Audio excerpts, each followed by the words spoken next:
أما بعد فيا عباد الله ويا المسلمون والمسلمات رحمكم الله أوصيكم وإياي بتقوى الله فقد فاز المتقون اتقوا الله حق تقاته ولا تموتن إلا وأنتم مسلمون. قال الله تعالى في كتابه الكريم أعوذ بالله من الشيطان الرجيم يا أيها الذين آمنوا اتقوا الله وابتغوا إليه الوسيلة وجاهدوا في سبيله لعلكم تفلحون. Maha besar Allah dan Maha suci Tuhan yang telah menciptakan alam semesta, tempat kita hidup dan bertahan air. Maha besar Allah, Tuhan yang telah mengajarkan sesuatu baik di darat maupun di laut dengan cukup dan sempurna, yang merupakan kelengkapan syarat bagi kehidupan kita sebagai manusia. Maha besar Allah dan Maha agung Dia, Tuhan yang telah memanjangkan dan melanjutkan usia kita masing-masing, sehingga dapat kita di pagi yang tenang ini, di pagi yang cerah ini, berkumpul bersama-sama menghadiri dan merayakan hari raya Idul Fitri ini dengan aman dan tentram. Puji dan syukur yang tak terhingga, dengan penuh perasaan gembira dan tadabbur kita panjatkan kehadirat Allah Azza wa Jalla. Allahu Akbar, Allahu Akbar, Allahu Akbar walillahil hamd. Ma'asyiral muslimin rahimakumullah. Bila mana pada pagi yang tenang tadi, fajar tanggal 1 Syawal di ufuk timur, yang merupakan isyarat bahwa kita semua ini telah berada di suatu hal yang sangat berbahagia, di mana seluruh umat takdir segenap penjuru dunia, dari Maroko di belahan barat sampai Merauke di belahan bumi timur, bangkit serentak bersama-sama menyuarakan dan menggemarkan suara karamat dan sakti, berupa takbir dan tahlil. Maka dengan serta merta kita diberikan panji-panji kemenangan dan bendera-bendera. Di pagi yang cerah ini kita berkumpul dan berhimpun di masjid sebagai hamba Allah yang tunduk dan patuh. Kita keluar dari rumah kita masing-masing menuju masjid Muhammadiyah ini dengan bibir yang sudah basah karena mengucapkan takbir dan tahmid, dengan lidah yang sudah biasa melafazkan asmaul husna dan zikir. Allahu Akbar, Allahu Akbar, Allahu Akbar walillahil hamd. Kalimat takbir, tahmid dan tahlil adalah ucapan keyakinan, ucapan kepercayaan dan ucapan kesadaran. Ucapan ini adalah bayangan keabdian, pedoman kekal sepanjang masa, pangkalan tempat muslim bertolak dan pelabuhan tempat mukmin bersaut. Ia adalah laksana menara laut di tengah samudra raya, perbuatan kehidupan dan kemanusiaan. Ia adalah lambang dari suatu akidah dan keyakinan, simbol dari pandangan dan pendirian hidup yang memancarkan nur ilahi. Kaum muslimin rahimahullah, sebulan dalam setahun kita menjalankan ibadah puasa. Perintah menjalankan puasa Ramadan kita lakukan yang patuh dan taat. Kita berpuasa bukan selaku penyiksaan diri karena mengharapkan sesuatu, melainkan sebagai pembaktian diri kepada Allah yang Maha Kuasa. karena mengharapkan ridhonya. Apa yang dituju dengan ibadah puasa yang kita lakukan dengan memenuhi syarat dan rukun? Jelas dalam Al-Quran. Surat Al-Baqarah ayat 183. A'udzubillahi minasyaitonir rajim. Ya ayyuhallazina amanu, hai orang beriman, kutiba alaikumusiyam, telah diwajibkan pada kalian itu puasa. Kama kutiba alal ladzina min qablikum, sebagaimana telah diwajibkan pada orang-orang sebelum kamu. La'allakum tattaqun, mudah-mudahan kamu menjadi orang yang bertakwa. Kalimat la'allakum tattaqun itulah tujuan puasa yang baru saja kita lakukan. Menurut ayat ini jemaah, orang-orang yang mengerjakan puasa berdasarkan perintah Tuhan mempunyai harapan akan menjadi hamba Allah dalam takwa. Jadi sebenarnya puasa dapat merubah sifat-sifat manusia ke jalan yang lebih baik. Sebulan lamanya kita menjalankan puasa, meninggalkan kebiasaan hidup sehari-hari di waktu siang, maka kerjakan bertakbir, bertahmid, bertasbih pada hari ini hanyalah akan dirasakan oleh orang-orang yang betul-betul menjalankan puasa. Derajat takwa hanya mungkin dicapai oleh orang-orang yang menjalankan puasa. Demikian pula kegembiraan sejati pada hari yang mulia ini hanyalah akan dirasakan oleh manusia-manusia yang dengan tekunnya menjalankan ibadah puasa. Mereka yang tak menjalankan puasa, kegembiraannya tak secerah dibandingkan dengan yang berpuasa. Allahu Akbar, Allahu Akbar, Allahu Akbar, walillahil hamd. Jemaah sekalian rahmat Allah Subhanahu wa taala.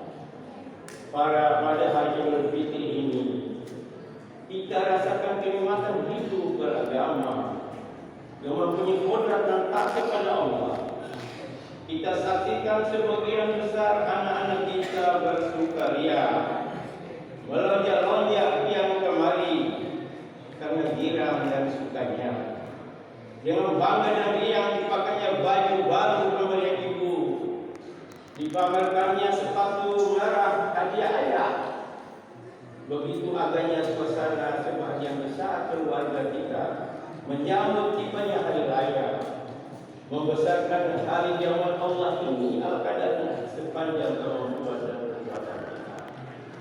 Masyarakat muslimin, termasuk pula anak-anak yang sudah menjadi yatim, yang tak berbapak dan beribu. Sebagian dari mereka karena keadaan memaksa, sangat tidak terurus.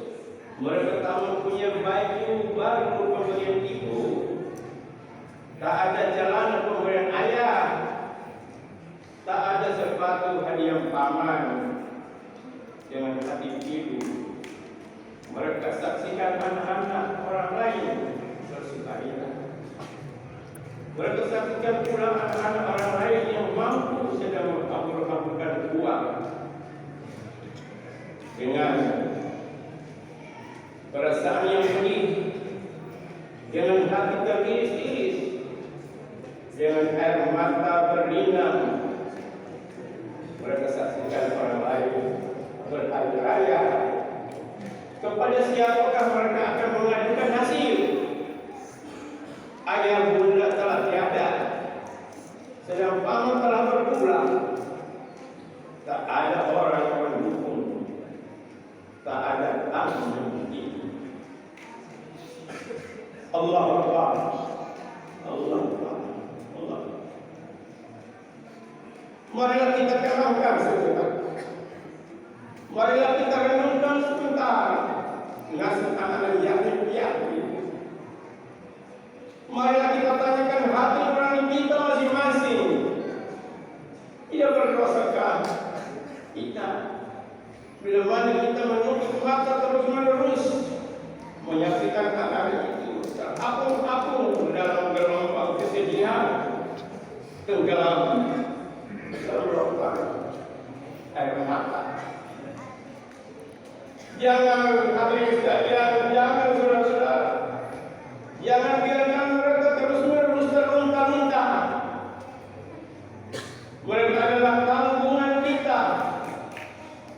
tempatkanlah mereka dalam khazanah kalbu kita. Kita urus mereka itu menurut daya kemampuan kita, baik secara kolektif ataupun secara sendiri-sendiri. Masing-masing kita bertanggung jawab kepada Allah tentang nasib anak yatim piatu, karena menjadi korban kelelahan dan kelalaian kita. Allahu Akbar, Allahu Akbar, walillahil hamd. Jemaah sekalian dirahmati Allah, ibadah puasa telah mendidik kita tahu akan taat dan disiplin. Kodrat taat dan disiplin tersebut yang mengemudikan jalan hidup kita selama kita ibadah puasa.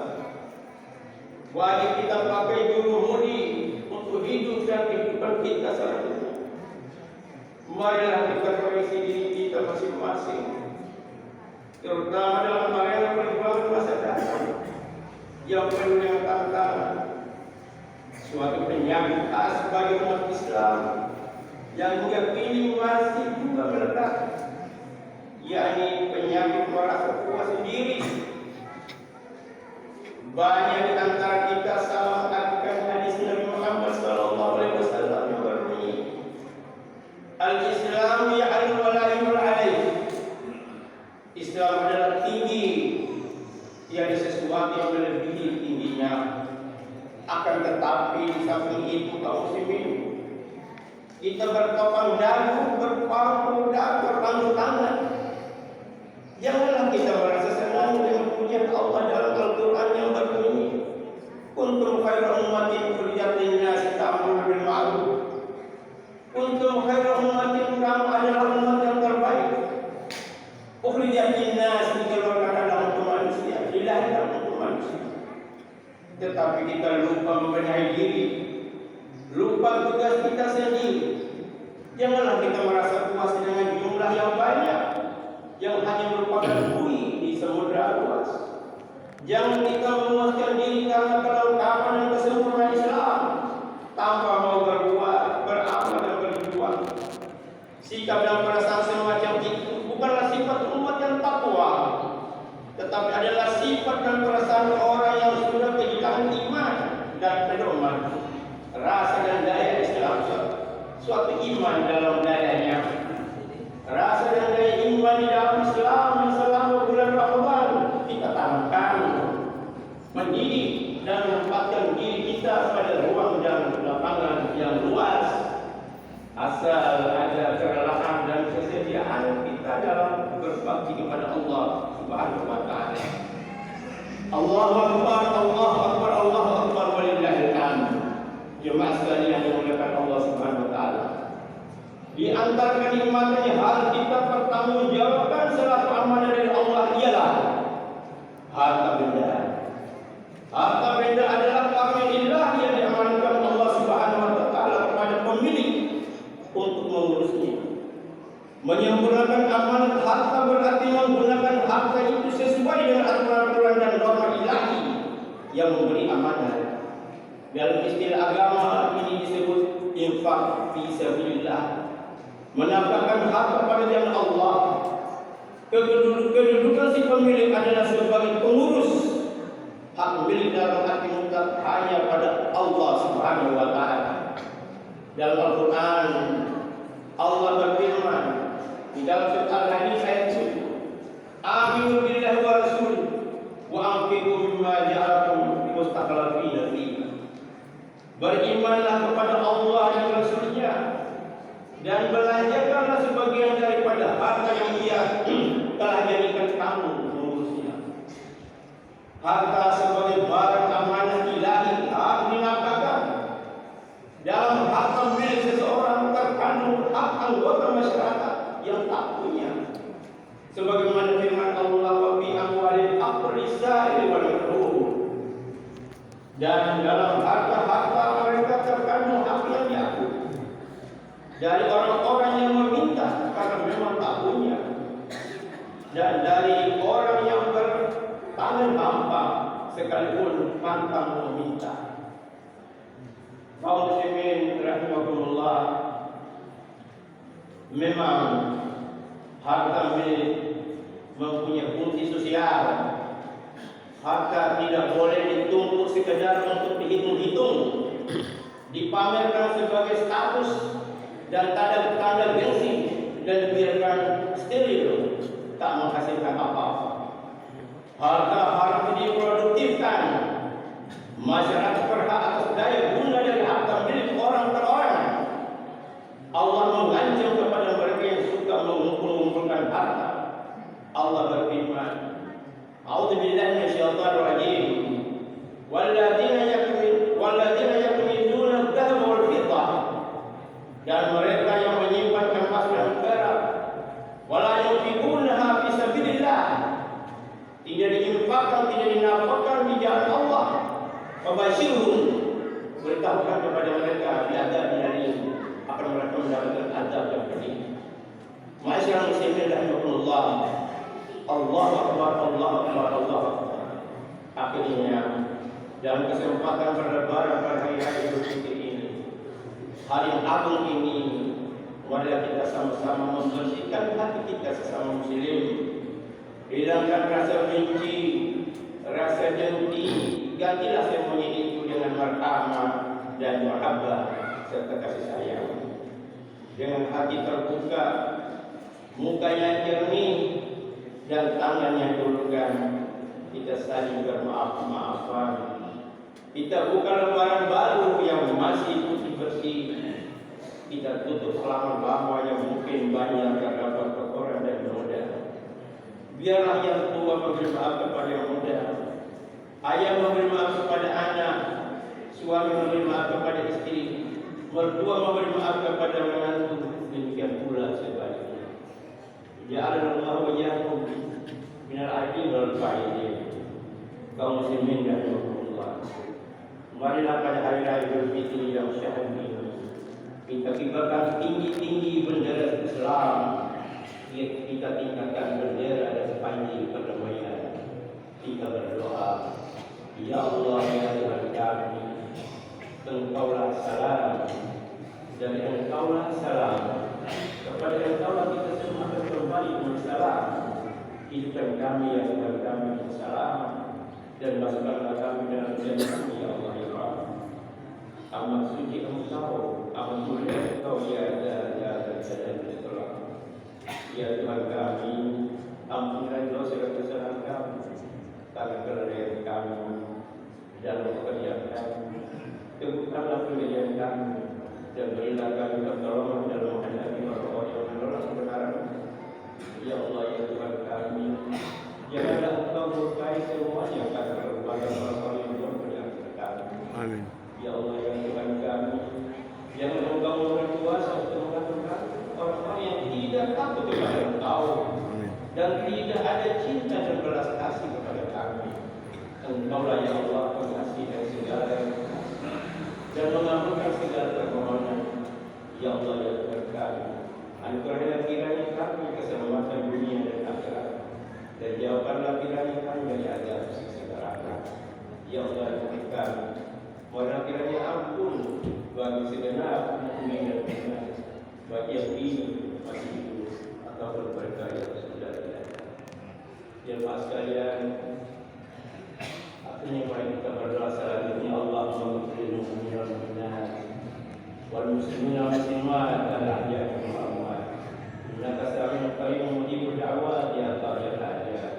Rabbana atina fid dunya hasanah wa fil akhirati hasanah wa qina adzabannar.